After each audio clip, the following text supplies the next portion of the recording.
Good afternoon and welcome to Site B. It is a lovely Wednesday? I want to say Wednesday. Wednesday afternoon here at Site B. We are walking and it is time for me, the OGGM, to spread some more OGGM nonsense as we take a look once again at the tabletop role-playing game Mount Rushmore. Bum bum bum bum bum bum bum bum. Bottom. So the tabletop Mount Rushmore, the role-playing game bucket list is, all those great questions that inevitably every gamer has asked themselves at least once. Should I open a game store? Should I work at a game store? Should I publish my own stuff? What kind of stuff should I publish? So now we're going to address the myth of the paid game master / paid player / paid professional player.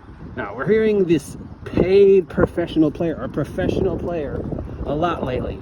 But let's face it, those professional players are usually either professional actors who just happen to be playing, or people in the industry who also just happen to be playing. So they're professional in that they have jobs and they're players, but they're not professional players. I mean, there are professional poker players, but there are, the myth of a professional D&D player, I'm getting paid to play D&D, is a little exaggerated. Now, more likely what it is the myth of the paid player is that you work for a company like Wizards of the Coast. They pay you to do your job, like editing, and occasionally you get to play or play test something while you're there, because they're always running in-house campaigns to test new rules and stuff like that. There's also play testers, people who can consult companies to have that company send them work in progress play test product, and then in exchange for reviewing and offering suggestions, sometimes that company will give you stuff. Now, I play tested in the past and I was able to get, stickers and copies of the books and even a shirt once, but I never got paid, okay? And now if you're lucky, if you just get your name in the product if you play test. I mean, like all the people who are play testing the Marvel multiverse, you're not getting anything so far. At least it doesn't look like it. Okay, so now some conventions in the past have had contests where you play through a round of mod adventures and the winner gets an award, and I heard at least once there was a cash prize, and there was one individual running around a couple years ago, like 5 years ago, 6 years ago, calling themselves the paid professional player, best player in the world, because they'd won a contest at some very obscure gaming convention, and there happened to be, I guess, a small cash prize. And that individual chose to ride that comet for way longer than they should have, and perpetuated the myth that they were the best player in the world because they won an award and they were paid, which in fact, no, that turns out wasn't happening. So there really is no such thing as a paid professional player. There are paid dungeon masters, and this is where things get iffy.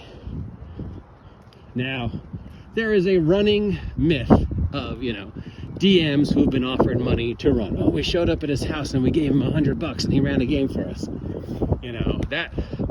That myth is out there. How true is it? Well, I don't know. I know somebody once gave me $20 to run a game, but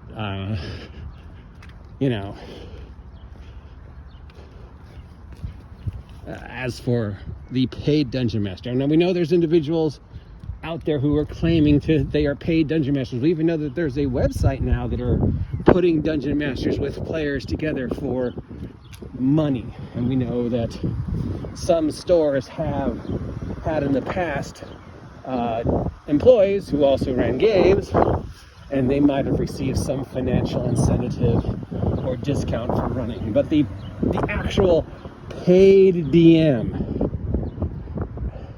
is maybe 1% of 1%. There are individuals out there who claim they have been paid to DM. There's even individuals out there who claim they have made a living. But it's iffy as best, and you rarely hear about them. But I suppose it could happen. I mean, I'm not ruling it out. I've been paid money. I know another guy who got offered money to run a game once. It's kind of silly. I probably shouldn't have accepted the money, except I was unemployed at the time and hungry. But what am I seeing? Is there shoes coming out of that car? You're seeing this, right? That car's wearing shoes. Yeah. Now, so can you get paid to be a DM? Oh, it's an optical illusion. It's the guy standing behind the car.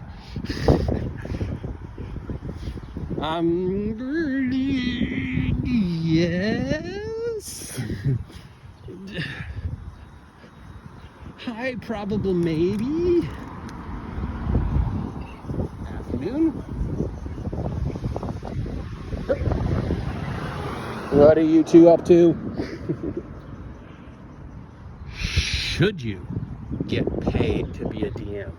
That's the bigger question, because once money exchange hands, we enter to the very weird world of paid services.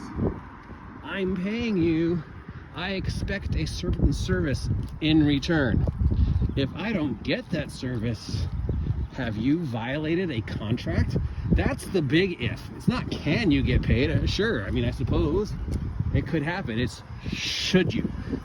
Should you go around claiming you're a professional DM, and should you get paid on a semi-regular basis to DM? Because once it becomes a job, first it becomes a job, and there's paperwork and taxes and all that other crap, and you have to file and you have to declare and all sorts of other legal crap when you're doing a job.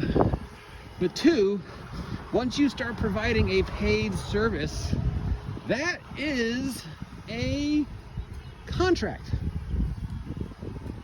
In exchange for player X giving you money to run a game, you are guaranteeing a service, a contract. And this is like, in the street, running at a house, paid DM. Paid DM at a game store, that's a whole different possible ball game. But let's just say, $20, I run a game for 4 hours, or $5 per person, or whatever. That becomes a job. When it becomes a job, there's a certain assumed contract between me, the person who took the money, and you, the person who gave me the money. You are expecting a certain service. In this case, a D&D game, where you will have a good time, and you will be provided with certain things within a certain amount of hours. What if I don't live up to those standards? What if I fail to provide that service? Once I accept money as a game master, is this a contract? And this also goes into the whole consent thing, which we'll cover that in another vlog. But money has changed hands. So there is an implied contract. In exchange for you giving me money, I am going to provide a service, and that service will live up to your expectations. If I fail to provide this service, am I in violation of our contract? And if I am in violation of the contract, could I get sued for breach of contract? And the answer is yes. Yes, you could. People have sued for a lot less.